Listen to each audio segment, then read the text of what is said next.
Hello friends, എല്ലാവർക്കും good morning. അപ്പോൾ എല്ലാവർക്കും എന്തൊരു അത്യുഗ്രൻ വിശേഷത്തിലേക്ക് തന്നെ സ്വാഗതം. അങ്ങനെ നമ്മുടെ വേലു ആകെ പേടിച്ച് വിറച്ച് നിൽക്കുക. മാമ ഇതേ ഫോറസ്റ്റുകാർ വരുന്നു മാമ, ഞാൻ പോവുക. എടാ നീ എവിടേക്ക് പോവുക? നീ പേടിക്കരുത്, നീ ഇവിടെ തന്നെ നിൽക്ക്, നമുക്ക് നോക്കാം എന്താ സംഭവിക്കുന്നതെന്ന്. എടാ പേടിച്ചോടിയാൽ അവർ വിചാരിക്കും നീ കുറ്റം ചെയ്തിട്ടുണ്ടെന്ന്. നീ ഒരു തെറ്റും ചെയ്യാത്ത സ്ഥിതിക്ക് നീ പേടിച്ചോടേണ്ട ഒരു കാര്യവും മനസ്സിലായല്ലോ? അതുകൊണ്ട് ഇവിടെ നിൽക്കടാ എന്നും പറഞ്ഞുകൊണ്ട് നമ്മുടെ വേലുവിനെ അവിടെ തന്നെ പിടിച്ചു നിർത്തുക. അപ്പോഴത്തേക്കും ഓഫീസർമാർ വരുക. എന്താടാ ഒരു പരുങ്ങല്? ഏയ് ഒന്നുമില്ല സാറേ, നീയൊക്കെ നാട്ടിലേക്ക് കൊടുത്തുവിട്ട തേനില് എന്താടാ കലർത്തിയത്? സത്യമായിട്ടും ഞങ്ങളൊന്നും ചെയ്തിട്ടില്ല സാറേ, മലദൈവങ്ങളാണ് സത്യം, ഞങ്ങൾ ഒരിക്കലും ഒരു തെറ്റും ചെയ്തിട്ടില്ല സാറേ. സത്യം പറയടാ, മര്യാദയ്ക്ക് സത്യം പറഞ്ഞോ, ഇല്ലെങ്കിൽ നിന്നെയൊക്കെ കൊല്ലാനുള്ള എല്ലാ ഓർഡറും മേടിക്കാൻ ഞങ്ങൾക്കറിയാം.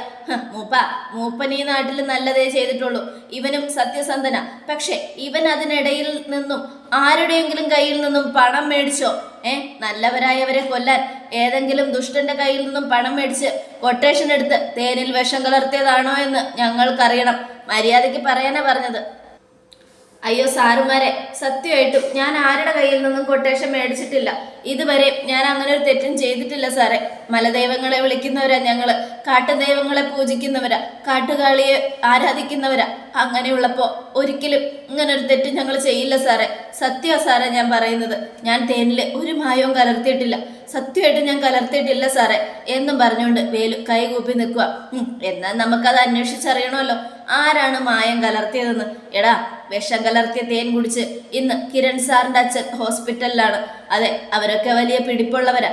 അതുകൊണ്ട് തന്നെ അയാൾക്ക് എന്തെങ്കിലും സംഭവിച്ചാലുണ്ടല്ലോ പിന്നെ ഈ വീടും കൂടിയൊന്നും ഇവിടെ കാണില്ല, ഈ കാട് പോലും കത്തിച്ചു കളയും. അതുകൊണ്ട് മര്യാദയ്ക്ക് വാ, നിന്നെ ഞങ്ങൾക്ക് കേരള പോലീസുകാരുടെ കയ്യിൽ ഏൽപ്പിക്കണം. അയ്യോ വേണ്ട സാറേ, അവരുടെ കയ്യിൽ എന്നെ ഏൽപ്പിക്കല്ലേ സാറേ. ഏൽപ്പിക്കാതെ വേറെ വഴിയില്ല, നിന്റെ കയ്യിൽ നിന്നുമാണ് അവർ തേൻ മേടിച്ചുകൊണ്ട് പോയത്. അപ്പൊ പിന്നെ അത് ഏൽപ്പിച്ചിട്ടേ കാര്യമുള്ളൂ. അതുകൊണ്ട് വരാൻ നോക്ക്. വേണ്ട സാറേ, എൻ്റെ മോനെ കൊണ്ടുപോകരുത്. അവനൊരു പാവ, കള്ളമൊന്നും ചെയ്യില്ല സാറേ, അവനൊരു പച്ച പാവ സാറേ. മൂപ്പ നിങ്ങളെ ഞങ്ങൾക്ക് വിശ്വാസമാ, ഇവനെയും ഞങ്ങൾക്ക് വിശ്വാസമാ. പക്ഷെ ഇപ്പൊ ഇവൻ കൊടുത്ത തേനിൽ നിന്നാണ്, ആ തേൻ കുടിച്ചിട്ടാണ് അയാളെ ഹോസ്പിറ്റലിലായിരിക്കുന്നത്. അപ്പൊ പിന്നെ ഇവനെ പിടിക്കാതെ വേറെ വഴിയില്ല. ഇനി ഞങ്ങൾ ഇവനെ പിടിച്ചു കൊടുത്തില്ലെങ്കിൽ ഞങ്ങളുടെ ജോലിയും പോകും. പിന്നെ വെളിയിലുള്ള പോലീസുകാരകത്ത് കയറി നിന്നെ പിടിച്ചു വലിച്ചുകൊണ്ട് പോകും. അതിനേക്കാൾ നല്ലത് നിന്നെ അങ്ങോട്ട് കൊണ്ടുപോയി ഞങ്ങളെ ഏൽപ്പിക്കുന്നതല്ലേ. അതുകൊണ്ട് മര്യാദയ്ക്ക് വരാൻ നോക്ക് എന്നും പറഞ്ഞുകൊണ്ട് വേലുവിനെ പിടിച്ചു വലിച്ചു കൊണ്ടുപോവുക. ഈ സമയം വേണ്ട മാമ പറ മാമ എന്നും പറഞ്ഞുകൊണ്ട് വേലു നിലവിളിക്കുക. പക്ഷെ മൂപ്പനും മൂപ്പത്തിയും എത്ര പറഞ്ഞിട്ടും കേൾക്കുന്നില്ല. പോലീസുകാർ അവരെയും കൊണ്ടുപോയി. ഈ സമയം വേലുവിൻ്റെ മാമി ഭയങ്കര കരച്ചില. അവനെ കൊണ്ടുപോയല്ലോ, എന്ത് ചെയ്യുമെന്നൊക്കെ ആലോചിച്ചുകൊണ്ട്. ഇപ്പോഴാണെങ്കിൽ ഗംഗാപ്രസാദ് എല്ലാം ജനലിലൂടെ നോക്കിയിരുന്ന് ചിരിക്കുക, ഭയങ്കരമായിട്ട് സന്തോഷത്തോടെ ചിരിക്കുക. ഞാൻ ആഗ്രഹിച്ചതുപോലെ കാര്യങ്ങളൊക്കെ നടന്നു, എന്തായാലും സന്തോഷമായി എന്നൊക്കെ ആലോചിച്ചുകൊണ്ട് ഈ സമയം അമലു ഓടി പുറത്തേക്ക് ചെല്ലുക. പുറത്തേക്ക് ചെന്നതിന് ശേഷം അമലു പറയുക, ഇപ്പൊ കണ്ടില്ലേ എന്തായി, അവനെ എടുത്ത് വളർത്തിയപ്പോ സമാധാനമായല്ലോ. എവിടെയോ കിടന്നവനെ എടുത്തുകൊണ്ടൊന്ന് വളർത്തി കാട്ടില് മൂപ്പന്റെ അനന്തരവനാക്കി. എന്നിട്ട് അവനെ എൻ്റെ തലയിൽ കെട്ടിവെക്കാൻ നോക്കി. ഇപ്പൊ എങ്ങനെയുണ്ട്? അപ്പയുടെ വില അവൻ കളഞ്ഞില്ലേ? അവൻ കാരണം ഇപ്പൊ അപ്പയ്ക്ക് പോലീസുകാരുടെ മുൻപിൽ തലകുനിച്ച് നിൽക്കേണ്ടി വന്നില്ലേ? ഇതുകൊണ്ടാ പറയുന്നത് ഒരുത്തനെയും വിശ്വസിക്കരുതെന്ന് എന്നൊക്കെ പറഞ്ഞ് അമലു അവിടെ വലിയ ആളാവാൻ നോക്കുക. ഈ സമയം എന്ത് ചെയ്യാനാ മോളെ, അവൻ പക്ഷെ അങ്ങനെയൊന്നും ചെയ്യില്ലായിരുന്നു. എന്നാൽ ഇപ്പൊ അവന്റെ സമനില തെറ്റി നടക്കുക. അതുകൊണ്ട് അവൻ ഇതല്ല ഇതിനപ്പുറവും ചെയ്യും. കണ്ണുമടച്ച് അവനെ വിശ്വസിക്കരുത്. അവനെ പഠിച്ച കള്ളൻ, തേനിൽ വിഷം കലർത്തിയതായിരിക്കും അവൻ. എന്നിട്ട് ആ കുറ്റം വേറെയുള്ളവരുടെ തലയിൽ കെട്ടിവെക്കുന്നതായിരിക്കും എന്നൊക്കെ പറഞ്ഞുകൊണ്ട് അമലു അകത്തേക്ക് പോവുക. ഈ സമയം പിന്നീട് കാണിക്കുന്നത് പോലീസ് ലോക്കപ്പിലാ. വേലുവിനെ കുത്തിപ്പിടിച്ച് ഇടിക്കുകയാണ് പോലീസുകാര്. പറയടാ, സത്യം പറയടാ, നീ കൊടുത്ത തേനിൽ എങ്ങനെയാണ് വിഷം വന്നത്? എനിക്കറിയില്ല സാറേ, സത്യമായിട്ടും എനിക്കറിയില്ല സാറേ, ഞാൻ അങ്ങനെ ഒരു തെറ്റ് ചെയ്തിട്ടില്ല. അത് കേട്ടതും നീ ചെയ്യാതെ പിന്നെ എങ്ങനെയാണ് തേനിൽ വിഷം കലർന്നത്? നീ കൊടുത്ത തേനല്ലേ കിരൺ സാറും അവരുടെ കുടുംബവും കുടിക്കാനായിട്ട് കൊണ്ടുപോയത്. ആ തേൻ രുചിച്ചു നോക്കിയതിന് ശേഷമാ സേനൻ സാറ് ഹോസ്പിറ്റലിലായത്. അതുകൊണ്ട് തന്നെ നീ കൊടുത്ത തേനിലാണ് വിഷമെന്ന് തെളിഞ്ഞു കഴിഞ്ഞു. ഇനി ആ വിഷം എങ്ങനെയാണ് കലർന്നതെന്നാണ് ഞങ്ങൾക്ക് അറിയേണ്ടത്. സത്യം പറ, നിനക്കാരെങ്കിലും കൊട്ടേഷൻ തന്നോ കിരൺ സാറിനെയും കുടുംബത്തെയും കൊല്ലാൻ? അയ്യോ സാറേ ഇല്ല, എനിക്കാകെ രതീഷ് സാറിനെ മാത്രമേ അറിയൂ. രതീഷ് സാറിലൂടെയാണ് കിരൺ സാറിനെയും ബാക്കിയുള്ളവരെയൊക്കെ ഞാൻ പരിചയപ്പെട്ടത്. എനിക്കറിയാം ഞങ്ങൾ കാട്ടിലെ മലദൈവങ്ങളെയും കാളിയെയും ആ ദൈവങ്ങളെ പൂജിക്കുന്നവരാ. അങ്ങനെയുള്ളപ്പോ ഒരിക്കലും ഞാൻ ഒരു തെറ്റും ചെയ്യില്ല സാറേ. പിന്നെ ആരാടാ? നീ അല്ലാതെ ഇങ്ങനൊരു തെറ്റ് ചെയ്യാൻ ഈ നാട്ടിൽ ഇത്രയും ധൈര്യം ആർക്കടാ? സത്യം പറയടാ. കാട്ടിലുള്ളവര് മറ്റുള്ളവരുടെ ജീവൻ രക്ഷിക്കുമെന്ന് കേട്ടിട്ടുണ്ട്, പക്ഷെ കാട്ടിലുള്ളവര് മറ്റുള്ളവരുടെ ജീവൻ എടുക്കുമെന്ന് ഇതാദ്യമായിട്ട് കേൾക്കുക. അതുകൊണ്ട് എനിക്ക് അറിഞ്ഞേ പറ്റൂ, സത്യം നീ പറഞ്ഞേ പറ്റൂ എന്നും പറഞ്ഞുകൊണ്ട് പോലീസുകാരൻ വീണ്ടും വീണ്ടും നമ്മുടെ വേലുവിനെ തല്ലുക. ഈ സമയം വേലുവാണെങ്കിൽ ഭയങ്കരമായിട്ട് നിലവിളിക്കുക. എന്തായാലും അവനെ കുറിച്ച് എനിക്ക് പറയാൻ പറ്റില്ല, ഇത് ചെയ്തത് അവൻ തന്നെ ആയിരിക്കും. പക്ഷെ ഞാനത് പറഞ്ഞ എനിക്ക് ഒരു വിലക്കുണ്ടാവും. ഇവിടെ നിന്ന് പോയാലും എന്നെ പുറത്താക്കും. എൻ്റെ അമലുവിനെയും എനിക്ക് കിട്ടില്ല, അല്ലെങ്കിലും അവളെ എനിക്ക് കിട്ടില്ല. പക്ഷെ എന്നാലും എൻ്റെ മൂപ്പനെയും എൻ്റെ മാമിയെയും മാമനെയും ഒക്കെ വിട്ടിട്ട് എനിക്ക് പോകാൻ പറ്റില്ല എന്നൊക്കെ ആലോചിച്ചുകൊണ്ട് നമ്മുടെ വേലു ഇങ്ങനെ നിൽക്കും. നീ എന്താണ് ആലോചിക്കുന്നത്? ഇവനെ ഇടിച്ചുകൊണ്ടേയിരിക്കും, ഇവന്റെ വായിൽ നിന്നും സത്യം പറയുന്നത് വരെ ഇവനെ തല്ലി ചതച്ചോളണം എന്നും പറഞ്ഞ് CI അങ്ങോട്ട് പോവുക. ഈ സമയം സത്യമായിട്ട് എനിക്ക് അറിയില്ല സാറേ, ഞാനൊന്നും കലർത്തിയിട്ടില്ല, ശുദ്ധമായ തേൻ തന്നെയാണ് ഞാൻ കൊടുത്തത്. അതുകൊണ്ട് എന്നെ വെറുതെ വിടണം സാറേ. നിന്നെ വെറുതെ വിടാനോ? സത്യം എന്താണെന്ന് അറിയാതെ നിന്നെ വെറുതെ വിടുന്ന പ്രശ്നവുമില്ല. എന്തായാലും നീ ഇവിടെ കിടന്ന് അനുഭവിക്കേണ്ടി വരും വേലു. അതുകൊണ്ട് സത്യം തുറന്നു പറഞ്ഞ നിനക്ക് നല്ലത് എന്നും പറഞ്ഞുകൊണ്ട് നമ്മുടെ പോലീസുകാരൊക്കെ ഇങ്ങനെ നിൽക്കുക. ഈ സമയം വേലുവാണെങ്കിൽ ഭയങ്കരമായിട്ടിരുന്ന് കരയുക. ഇതേ സമയം പിന്നീട് കാണിക്കുന്നത് അവിടെയാണ് അമലുവാണെങ്കിൽ ഭയങ്കര ഛർദി. അമലുവിൻ്റെ ഛർദി കണ്ട് അമലുവിൻ്റെ അമ്മ അങ്ങോട്ട് വരാം. അയ്യോ എന്താ മോളെ, എന്തു പറ്റി? അറിയില്ലമ്മേ, ഇന്ന് കാലത്ത് മുതൽ തുടങ്ങിയതാ വല്ലാത്ത വയറ് കുത്തലും ഛർദിക്കാൻ വരലും തലവേദനയും തലകറക്കൊക്കെ. മൈഗ്രെയിൻ ആണെന്ന് തോന്നുന്നു, ചെന്നിക്കുത്താണെന്ന് തോന്നുന്നു എന്നും പറയുക. അത് കേട്ടതും അയ്യോ അങ്ങനെയാണെങ്കിൽ നേരത്തെ പറയണ്ടായിരുന്നോ? അപ്പയോട് പറഞ്ഞിട്ട് മരുന്നുണ്ടാക്കുമായിരുന്നല്ലോ. അപ്പ നല്ല മരുന്നുണ്ടാക്കി തന്നായിരുന്നല്ലോ. മോൾ എന്താ പറയാതിരുന്നത്? അതുമല്ല, ചെന്നിക്കുത്ത് ഈ ഇടയ്ക്കായിട്ട് വരാതിരുന്നതാണല്ലോ. പിന്നെ എന്താ വീണ്ടും വീണ്ടും? അറിയില്ലമ്മേ, വീണ്ടും വീണ്ടും വരുക. എന്നാ പിന്നെ ഒരു കാര്യം ചെയ്യും, അപ്പയോട് പറഞ്ഞ് അമ്മ മരുന്നുണ്ടാക്കി തരാം, മോളത് കഴിക്ക്, എല്ലാം ശരിയാവും. എന്നിട്ടും ശരിയായില്ലെങ്കിൽ നമുക്ക് ഹോസ്പിറ്റലിൽ പോവാം. അറിയാലോ, കാട്ടിൽ ഡോക്ടർ 2 ദിവസം മാത്രമേ വരൂ. അതുകൊണ്ട് പോയി കാണിച്ചിട്ട് വരാം കേട്ടോ. അയ്യോ അതൊന്നും വേണ്ടമ്മ, അതൊക്കെ ശരിയായിക്കോളും. എന്തായാലും വല്ല ഗ്യാസ് കയറിയതോ ചെന്നിക്കുത്തോ മറ്റോ ആയിരിക്കും. അതിനെക്കുറിച്ച് ഓർത്ത് അമ്മ പേടിക്കൊന്നും വേണ്ട, ഇതൊക്കെ വരുന്നതല്ലേ. അമ്മ വാ എന്നും പറയാ.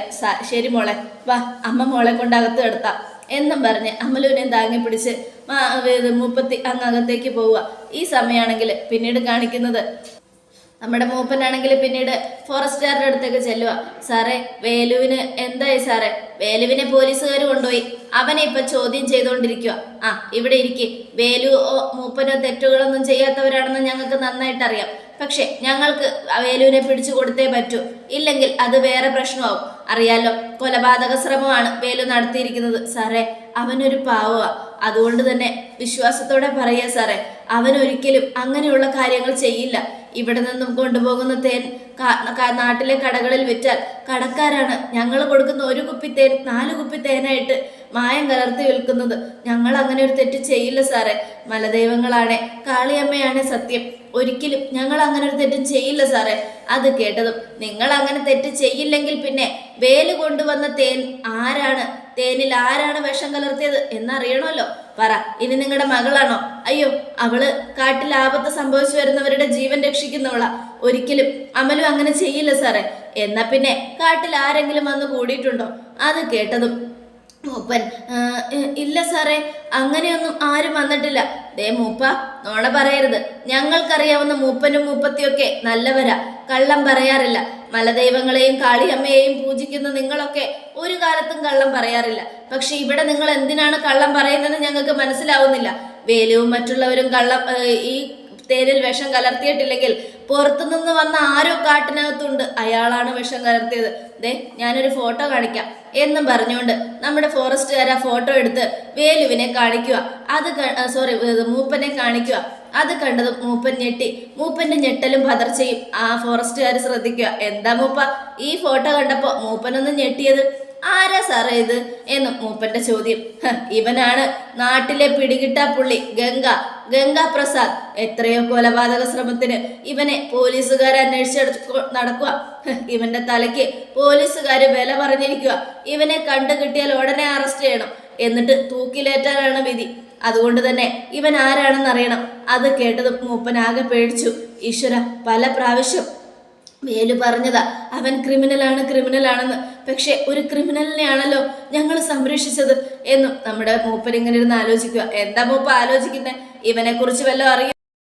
ഇല്ല സാറേ, എനിക്കറിയില്ല. സത്യം പറ മൂപ്പ, ഇവനെ കുറിച്ച് അറിയാമെങ്കിൽ ഉടനെ അറിയിക്കണം. നാട്ടിലെ പിടികിട്ടാപ്പുള്ളിയും വലിയൊരു കൊലപാതകിയുമാണ് ഇവൻ. ചെന്നൈയിലും കേരളത്തിലും ഒക്കെ മാറി മാറി കളിക്കുന്ന വലിയൊരു ഗുണ്ട. വേഷം മാറി നടക്കുന്ന ഇവന്റെ യഥാർത്ഥ ഹോബി മറ്റുള്ളവരെ കൊല്ലുന്നതാണ്. അത് കേട്ടത് മൂപ്പൻ ഒന്നും കൂടെ കിടുങ്ങി. മൂപ്പന്റെ മുഖത്തൊരു പതർച്ചയുണ്ടല്ലോ. ഏയ് ഇല്ല സാറേ, ഞാൻ പേടിച്ചു പോയതാ. ഇനി ഇവനെങ്ങാനും കാട്ടിൽ വന്ന് പെട്ടിട്ടുണ്ടോ എന്ന് ചിന്തിക്കുമായിരുന്നു. അങ്ങനെ പെട്ടിട്ടുണ്ടെങ്കിൽ അത് അവനിൽ നിന്നും ആപത്ത് നിങ്ങൾക്ക് സംഭവിക്കും. അതുകൊണ്ട് സൂക്ഷിച്ചോ എന്നും പറയാ. അത് കേട്ടതും മൂപ്പൻ എന്നാ ശരി സാറേ, ഞാൻ പോവുക. ഇവനെ കണ്ട ഞാൻ ഉടനെ വിവരം അറിയിക്കാം. പിന്നെ എൻ്റെ വേലുവിന് ആപത്തൊന്നും സംഭവിക്കരുത് സാറേ. സത്യം അറിയുന്നത് വരെ പോലീസുകാർ അവനെ തല്ലും. സത്യം അറിയാതെ പോലീസുകാർ അവനെ വെറുതെ വിടത്തില്ല. കാരണം ഒരു പ്രതിയെ പിടിച്ചു കഴിഞ്ഞാൽ അവൻ കുറ്റം ചെയ്തിട്ടുണ്ടോ ഇല്ലയോ എന്ന് പൂർണ്ണ വിശ്വാസം വരുന്നത് വരെ പോലീസുകാർ ചോദ്യം ചെയ്യും. അതെന്തായാലും നടക്കും. വേലുവിനെ രക്ഷിക്കണമെങ്കിൽ ഉറപ്പായിട്ടും ഈ ക്രിമിനലാണോ വിഷം കലർത്തിയെന്ന് കണ്ടുപിടിക്കുകയും വേണം. തേനിൽ എങ്ങനെയാണ് വിഷം വന്നതെന്ന് അറിയുകയും വേണം. അല്ലാതെ വേലുവിന് ഇനി പുറലോകം കാണാൻ പറ്റില്ല എന്നും ഫോറസ്റ്റുകാർ പറയുന്നത് കേട്ട് മൂപ്പൻ ആകെ ടെൻഷൻ അടിച്ച് അങ്ങോട്ട് പോവുക. ഈ സമയം മൂപ്പൻ പോയി കഴിഞ്ഞത് ഫോറസ്റ്റുകാർ ആലോചിക്കുക. അയാൾക്ക് എന്തൊക്കെയോ അറിയാൻ തോന്നുന്നു. അയാളുടെ മുഖത്തെ ആ ടെൻഷനും പതർച്ചയും പിന്നെ പേടിയൊക്കെ കണ്ടിട്ട് അങ്ങനെയാ തോന്നുന്നത്. എന്തായാലും സത്യം പറയാതെ അവനിനെ വിടാൻ പറ്റില്ല എന്നൊക്കെ പറഞ്ഞുകൊണ്ട് അവരിങ്ങനെ ഇരിക്കും. ഈ സമയം പിന്നീട് കാണിക്കുന്ന വേലുവിനെയാണ്. വേലു ഇരുന്ന് കരയുക, ഭയങ്കരമായിട്ട് കരയുക ലോക്കപ്പിൽ കിടന്ന്. ഈ സമയം കിരൺ എത്തിയതും നമ്മുടെ വേലുവിനെ വിളിക്കുക. ഡാ. അപ്പൊ വേലു ചാടി എഴുന്നേറ്റു. സാറേ, എന്താടാ, എന്ത് ദ്രോഹമാടാ നിന്നോട് ഞങ്ങൾ ചെയ്തത്? എന്നെയും എൻ്റെ കുടുംബത്തെയും കൊല്ലാനും മാത്രം നിന്നോട് വല്ല ചതിയും ഞങ്ങൾ ചെയ്തിട്ടുണ്ടോടാ?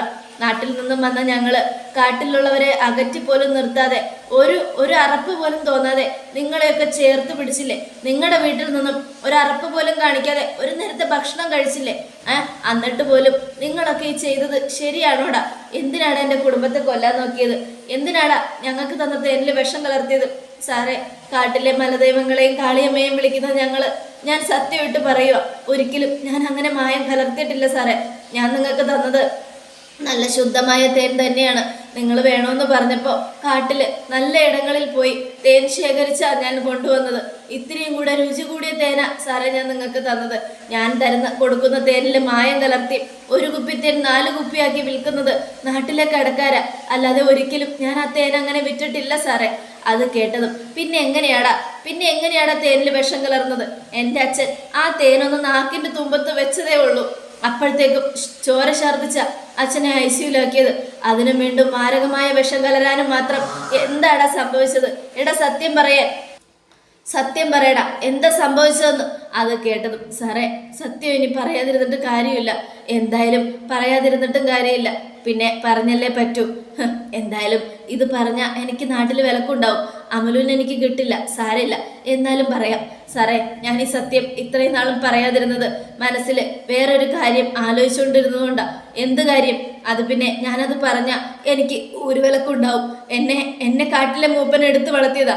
ഞാൻ മൂപ്പൻ്റെ അനന്തരവനാ സാറേ. അതുപോലെ മൂപ്പൻ്റെ മോളെ എനിക്ക് തരാമെന്ന് ഏറ്റതുമാണ്. പക്ഷെ ഇപ്പോൾ അവള് എൻ്റെ പിന്നാലെ അല്ല. അവള് വേറൊരുത്തനെ സ്നേഹിക്കുന്നു. എല്ലാം കാട്ടിൽ നിന്ന് ഒരുത്തനെ കളഞ്ഞു കിട്ടിയതുകൊണ്ടാ സാറേ. കാട്ടിൽ നിന്ന് കളഞ്ഞു കിട്ടിയെന്നോ? ആരെ? അതെ സാറേ, ഒരുത്തനെ ഞങ്ങൾക്ക് കാട്ടിൽ നിന്നും കളഞ്ഞു കിട്ടി. കളഞ്ഞു കിട്ടാൻ എന്താടാ? അവൻ സ്വർണ്ണോ വെള്ളിയോ മറ്റോ ആണോ? അല്ല സാറേ, അവൻ സ്വർണ്ണവും വെള്ളിയൊന്നും അല്ല. അവനൊരു മനുഷ്യനാ. എന്താടാ അവൻ്റെ പേര്? വിനായകൻ എന്നാ പറഞ്ഞത്. അവന് സംസാരശേഷിയില്ല. അവൻ കാട്ടിൽ വന്നത് കാട്ടിലുള്ളവരെ കുറിച്ച് പഠിക്കാനും കാട്ടിലെ ചൂഷണം ചെയ്യുന്നവരെ കുറിച്ച് ഉള്ള കാര്യങ്ങൾ എഴുതാനും ഫോട്ടോ എടുക്കാനും കാട്ടിലെ മൃഗങ്ങളെയൊക്കെ ഫോട്ടോ എടുക്കാനൊക്കെയാണെന്നാ പറഞ്ഞത്. അതുകൊണ്ട് നാട്ടിൽ അവൻ ഒരുപാട് ശത്രുക്കളുണ്ടെന്നും പറഞ്ഞു. അതുകൊണ്ട് അവനെക്കുറിച്ച് ഫോറസ്റ്റുകാരോടോ പോലീസുകാരോടോ പറഞ്ഞാൽ എനിക്ക് കാട്ടിൽ വിലക്കുണ്ടാവും സാറേ. പിന്നെ എനിക്ക് എൻ്റെ മാമനും മാമയും തന്നെ, അതായത് എൻ്റെ കാട്ടിലെ മൂപ്പനും മൂപ്പത്തിയും തന്നെ എന്നെ കാട് വിട്ട് പുറത്താക്കും. അതുകൊണ്ടാണ് സാറേ ഞാനൊന്നും പറയാതിരുന്നത്. നീ പറഞ്ഞു വരുന്നവൻ അവൻ്റെ പേര് വിനായകനെന്നോ? അതെ സാറേ, വിനായകനെന്ന അവൻ എഴുതി കാണിച്ചത്. അങ്ങനെയാണെങ്കിൽ ഞാനന്ന് കാണിച്ച ഫോട്ടോയിലുള്ളവൻ തന്നെയാണോ അത്? അത് കേട്ടതും അതെ സാറേ, അവൻ തന്നെയാ. സത്യമാണോ നീ പറയുന്നത്? അതെ. എടാ മാണ്ട, അവൻ വിനായകനൊന്നും അല്ല.